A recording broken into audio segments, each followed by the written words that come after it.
Hello YouTubers, Knife Detector here. And I wanted to make a video on what is probably one of my favorite knives, favorite knife style. And this is of course the venerable Buck 112. I have a couple of examples of the Buck 112 that I wanted to show you. This particular Buck 112 has the less than symbol right here. Has a little arrow with a point pointing to the left. And I believe that puts it in the early 2000s or 90s. It's a good knife. Like it very much.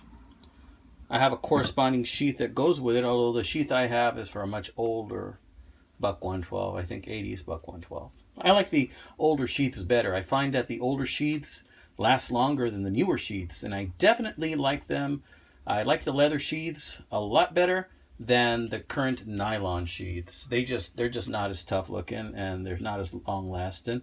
I know that Bluegrass Bushcrafters, he agrees with me on that one. He let me know in a comment that he doesn't like the modern nylon sheaths, and I agree with you, partner. I don't like those either. To me, it's leather. That's why I tend to do things with leather every now and then. It's a good hobby I have. So I want to go over the pluses of this Buck 112. For those of you that like natural materials, so you have brass and wood. This happens to be a 4-pin. My experience with the Buck 112s is that they retain an edge very nicely. They're not as heavy as the Buck 110s. They're a little bit easier to carry, either in your pocket or in a sheath.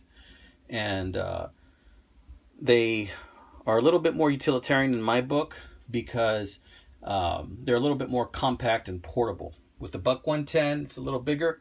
And depending on where you live, the length of the blade might be a factor. So with the Buck 112, we're talking about 2.75 inches, something like that. So this is probably more legal than a Buck 110 would be, depending on the state where you live. I live in Texas, so I can pretty much carry a sword with me if I'm going to hang it out there in my sheath or something. So in Texas, they're pretty liberal, but I know that's not the case in other states. But this is a good, solid knife, guys. And they're very popular, and the price tag shows it. If you want to buy a new Buck 112, you're looking at something like $65. That's expensive for a pocket knife, and that's with the nylon sheath nowadays. Even the leather ones they make nowadays are not as good as the old ones in my book. So you got to think about that, if you want to get one of these. They're kind of expensive. And because of that, I tend to get mine used. I've had several, and I've sold several, and I just decided, well, I'm going to find some that I'm going to keep. And I'm going to tell you a little story about the Buck 112s that I have here. Now, this one, I believe, is a 90s or early 2000s Buck 112. I like it because it's got this little curve here. And it's very easy to hold in the hand. This one's got the smoothed out edges. The older Buck 112s have a little bit sharper edges. They're not really that smoothed out. But putting them in your pocket and from use, they tend to wear out really nicely. But I like this one. And I don't carry it very much because I have so many other knives, but this is definitely a reliable go-to knife for me. Now I'm going to show you this one. Let's start first with the handle. This handle right here has a special theme to it. I don't know if you can tell, but you can kind of see the state of Texas on it. The wonderful thing about this handle was that although it was beat up, I did a little bit of smoothing out on it to try and smooth out some of those rough edges. It was super beat up, but the problem with this handle and this knife is that the blade was pretty much gone. This was the blade on that 1990s Buck 112. Somebody got a lot of use out of it. Still had a little life left in it, but not too much. I don't like knives like this, and I got a great deal on it on eBay, so I thought, I'll get it, and I'll use it for a while, and then something else happened. I bought a knife lot, and on that knife lot was another Buck 112, but the handle, guys, was terrible. And the Buck 112 I got was a 2-dot, which puts it at late 70s. And the handle on that particular Buck 112 Looked like it had been run over by 18 wheelers, guys.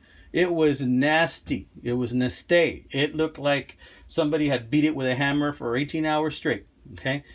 So what I do sometimes with my knives, and what I've shared with one of my viewers on my Bucklight video from a viewer who made a comment recently, is I take the blades off, guys. I take the blades off, put a new pin, and I sometimes will take the blade from one knife and put it together with another handle. And the buck knives are pretty good that they're pretty interchangeable, you see. And I left this pin that I used, I left it made of steel. I did not use brass because I wanted for people to see and for me to see that I replaced that pin. So I don't know if you can see here, this is actually the blade from a Buck 112 2-dot. And I put that on the body or the handle of a Buck 112 from the 90s, maybe early 2000s. And fits great, guys. Fits great. Has snap. Another thing you're going to notice is this little thumb stud I put on there. I figured, well, since I'm getting creative, I put this little brass thumb stud on there that I clipped on, and I kind of crimped it there, and it's made of copper.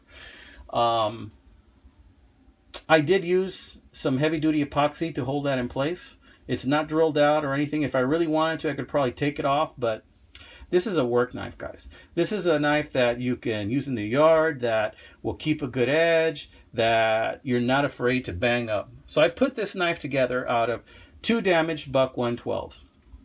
Took the blade from my 112 2-dot, put it on the handle from a 1990s, early 2000s body or handle, that knife, this one.